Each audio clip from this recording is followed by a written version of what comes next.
ഇതാണ് ഡെയ്സി ബഗീച്ച. ഇതിൽ നല്ല ലാവൻഡർ കളറിലുള്ള പൂവുകളാണ് ഉണ്ടാവുക. ഡയറക്റ്റ് സൺലൈറ്റ് ഇഷ്ടപ്പെടുന്ന ഡെയ്സി വർഗ്ഗത്തിൽപ്പെട്ട ഒരു പ്ലാന്റാണ് ഡെയ്സി ബഗീച്ച. അപ്പോൾ ഇതിൽ ആദ്യമായിട്ടാണ് പൂവിടുന്നത് കേട്ടോ. ഈ ഒരു പ്ലാന്റിന് സ്പെഷ്യൽ കെയറിങ് ഒന്നും ആവശ്യമില്ല. ജൈവവളം ഫില്ല് ചെയ്തൊരു പോട്ടിൽ നമ്മൾ ഇതിനെ പ്ലേസ് ചെയ്യുന്നു.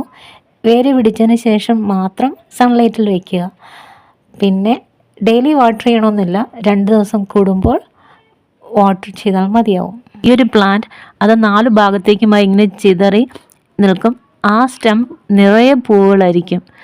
അപ്പോൾ കാണാൻ നല്ല ഭംഗിയല്ലേ? കണ്ടില്ലേ, ഇതിൻ്റെ ഇലകൾ കാണാൻ നല്ല ഭംഗിയാണ്.